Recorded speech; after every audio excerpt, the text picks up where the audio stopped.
Di dalam kitab ini atau agama Islam ini tidak ada yang ragu sedikit pun, bahkan bohong pun nggak ada. Kan gitu ya, Masya Allah. Ini kan bahasanya sombong banget nih. Allah tuh sombong sekali. Subhanallah. Masya Allah. A'udzu billahi minasy syaithanir rajim. Bismillahirrahmanirrahim. Bismillahirrahmanirrahim. Assalamualaikum warahmatullahi wabarakatuh. Waalaikumsalam warahmatullahi wabarakatuh. Alhamdulillahirabbil alamin. Wassalatu wassalamu ala Rasulillah wa ala alihi washabbihi ajmain.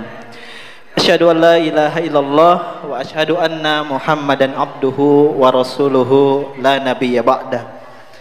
Wa qala Allahu ta'ala fi kitabil karim, a'udzu billahi minasyaitonir rajim. Bismillahirrahmanirrahim. Inna hadzal qur'ana yahdi lillati hiya aqwam wa yubashshirul mu'minina alladzina ya'maluna shalihat anna lahum ajran kabira.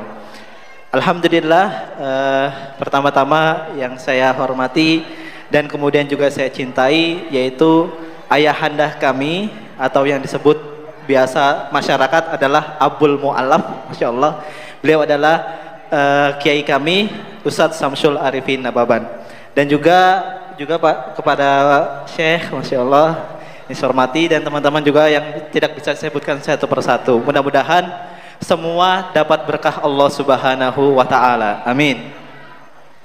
Teman-teman sekalian, karena saya di bagian terakhir mungkin agak sedikit, biasanya kalau terakhir itu suka kapan ya, cepet-cepet gitu kan.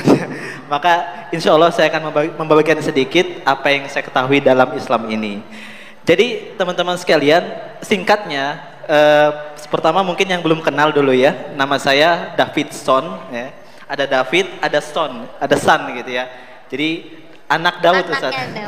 Anaknya Nabi Daud ya, Masya Allah. Tapi ketika sudah masuk Islam, maka nama saya berubah menjadi Adam Fatih. Adam Fatih ya, Masya Allah. Saya terlahir dari keluarga yang non muslim dan juga bersuku qadarullah Medan atau Sumatera Utara, bermarga Nainggolan. Jadi kami di keluarga itu memang kalau bisa dibilang agama yang kami anut ataupun spiritualnya itu biasa aja, nggak yang terlalu taat-taat banget, nggak juga yang kemudian paham-paham banget ya.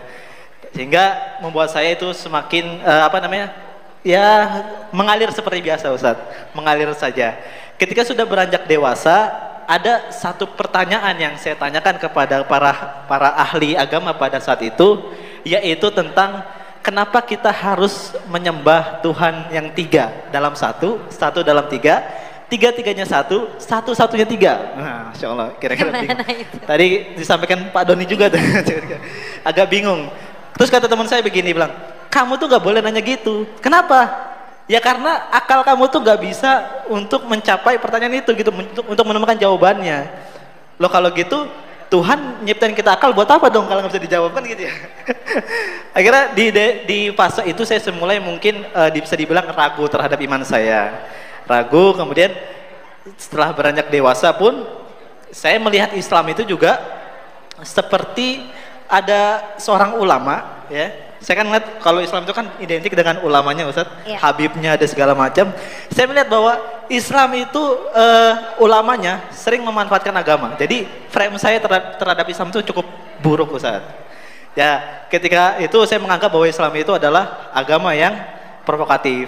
Karena waktu itu saya kan kerja di Jakarta Utara, ke Kebon Jeruk, kemudian di Monas itu ada orang berkumpul gitu kan, 212 itu kan berkumpul. Saya bilang, ini agama apa gitu kan, membuat saya semakin kurang respect terhadap Islam. Singkatnya, pas ketika sudah baru-baru umur 19 tahun, saya bertemu dengan teman saya. Kebetulan dia adalah tukang mie ayam. Dia menjelaskan kepada saya tentang bahwa kamu kalau ngeliat Islam itu nggak boleh dari orangnya, sekalipun dia itu Habib gitu-gitu, nggak bisa, karena orang itu bisa salah, tapi kalau agama nggak mungkin salah. Ya, Masya Allah ya. Kemudian akhirnya ditunjukkanlah kepada saya waktu itu Al-Quran surat Al-Baqarah ayat yang kedua. Bunyinya kira-kira gini, Dzalikal kitabu la raiba fi hudal lil muttaqin. Di dalam kitab ini atau agama Islam ini tidak ada yang ragu sedikit pun, bahkan bohong pun nggak ada. Kan gitu ya, Masya Allah. Ini kan bahasanya sombong banget nih. Allah tuh sombong sekali, subhanallah, Masya Allah. Dan kemudian Mas Eko teman saya itu membuka lagi surat yang sama, Al-Baqarah, dengan ayat yang berbeda, ayat ke-23 yang bunyinya A'udzubillahi minasyaitonirrajim wa in kuntum fi raibim mimma nazzalna ala abdina fa'tu bisuratim mim mithli. Kalau kalian masih ragu, saya misalnya kan masih ragu kan terhadap Islam, misalkan dulu saya menganggap Islam begini. Nah, kalau kalian masih ragu sama Islam, kata Allah, gak usah kamu banyak tanya, gak usah kamu banyak berpikir, dan gak usah buat statement apapun. Cukup kamu buatkan satu surat yang semisal sama Al-Quran. Masya Allah. Dan saya tanya sama Mas Eko, Mas, sampai sekarang ada nggak manusia yang mampu membuat Al-Quran yang semisal sama Al-Quran? Kata Mas Eko, sampai detik saya berbicara sampai ini, nggak ada satupun manusia yang mampu menciptakan satu surat yang semisal dengan Al-Quran. Masya Allah. Nggak ada sama sekali. Kalau ada, saya siap keluar dari Islam dan juga mengajak semua jamaah keluar dari Islam. Oh, sombong banget kan gitu ya. Tapi yang jelas, Masya Allah, Allah dalam ayat selanjutnya mengatakan, wada'u syuhada aku min dunillahi in kuntum shodikin. Kalau kamu nggak sanggup sendiri buat ayat Al-Quran, kamu ajak seluruh manusia, kamu juga ajak seluruh jin, golongan-golongan jin, ajak untuk membuat satu surat yang semisal dengan Al-Quran. Dan hebatnya, ketika Mas Eko mengatakan semua manusia nggak ada yang mampu, Allah sudah mengatakan terlebih dahulu, fa illam taf'alu walan taf'al. Kalian itu nggak akan pernah mampu, sampai kapanpun nggak akan pernah mampu. Kenapa? Karena kalian itu saya ciptain. Allah gitu, seolah-olah Allah pengen ngajak dialog kita bagi orang-orang yang ragu dan juga orang-orang yang mempertanyakan bahwa Tuhan Allah itu ada apa enggak, agama Islam itu benar atau enggak. Allah bilang, fa illam taf'alu walan taf'al. Saya yang lebih tahu dari kalian, apapun yang kalian mau dan apapun yang saya inginkan, kata Allah gitu kan. Maka dengan ayat itulah saya mengucapkan 2 kalimat syahadat. Masya Allah. Dengan ayat itu, Masya Allah. Kemudian ketika sudah masuk Islam, biasanya kalau ada orang masuk Islam, terus kan pasti ada flashback. Kayaknya masih keinget-inget lah masa lalu kan gitu ya. Tapi ketika saya sudah masuk Islam, justru malah saya lebih kuat lagi. Kenapa? Saya baca surat Al-Quran, itu surat kalau nggak salah surat Toha ya, ayat ke-14 kalau saya nggak keliru. Bunyinya, A'udzubillahi minasyaitonirrajim. Innani anallah la ilaha illa ana fa'budni wa aqimis sholata li dzikri. Kata Allah, sesungguhnya saya ini adalah Allah. Tiada Tuhan yang layak disembah kecuali saya, kata Allah. Fa'budni aqimis sholata li dzikri. Dan ayat ini menguatkan saya. Kenapa? Karena di agama saya yang terdahulu atau agama saya sebelumnya, saya nggak pernah menemukan ayat yang mengatakan bahwa Nabi Isa itu adalah Tuhan. Nggak ada sama sekali. Tapi Tuhan dalam Islam itu dengan jelas mengatakan bahwa saya adalah Allah. Wow. Dan kamu sujud kepada saya, gitu kan? Dan yang tadinya kita kan menemukan Islam dalam proses berpikir, ketika sudah masuk Islam, Allah memerintahkan kita itu untuk sujud, ibu-ibu sekalian. Mohon maaf, kalau sujud itu dia lebih rendah nggak daripada bokong kita? Lebih rendah nggak? Rendah. Itu Allah menandakan bahwa akal kamu nggak ada apa-apanya dibanding apa yang saya ketahui, kayak gitu. Insya Allah. Jadi masuk Islam saya semakin kuat. Kemudian ketika sudah masuk Islam, saya punya cita-cita, bapak-bapak sekalian. Jadi dulu itu dari ketika saya masuk Islam, saya tuh ngefans sama salah satu ustadz, yaitu Ustadz Felix Yao. Nah, saya ngefans, saya pengen banget tampil di media sosial gitu.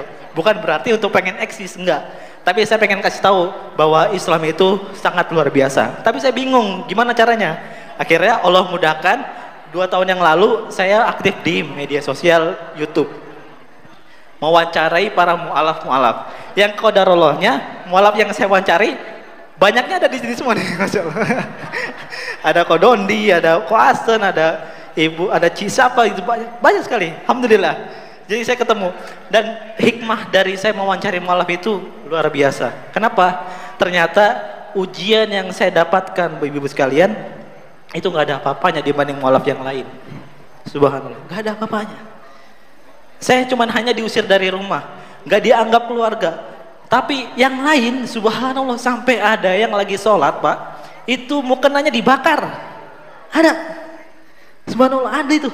Kemudian ada juga orang yang tadinya mantan pendeta memurtadkan 346 orang. Terus dia mualaf, alhamdulillah 30%-nya sudah masuk Islam lagi. Jadi ketika saya mau mencari para mualaf itu, banyak yang saya dapatkan. Ternyata hikmahnya adalah itu justru membuat saya semakin kuat terhadap Islam. Gitu. Nah, sekarang apa pelajaran yang bisa kita dapatkan untuk teman-teman mualaf? Gampang. Sibukkan diri untuk belajar Islam atau untuk berdakwah dalam Islam. Karena kita sebagai kaum muslimin itu diwajibkan untuk berdakwah. Gitu kan ya? Dan Nabi Muhammad juga mengatakan bahwa baligul ani walau ayah. Kalau kita nggak bisa berdakwah dalam berbicara, kita bisa berdakwah lewat status WA, kan gitu ya? Iya. Jangan lupa sholat hari ini. Terus kemudian yang lihat ada 76 orang misalnya. 3 orang aja sholat, Pak, dapat pahala. Jadi sibukkan diri gitu. Banyak-banyak investasi pahala. Kita nggak tahu nanti ujungnya itu kita akan kemana. Kita nggak tahu. Nggak ada yang bisa ngejamin. Jangan punya persepsi kalau kita sudah mualaf, kita sudah ikut kajian seminggu sekali, terus kita masuk surga, enak aja kan gitu. Kita harus ada prosesnya. Terus jadi jangan pernah puas terhadap pahala. Banyak sekali pahala. Mau dari kemudian berdakwah dan sebagainya macamnya.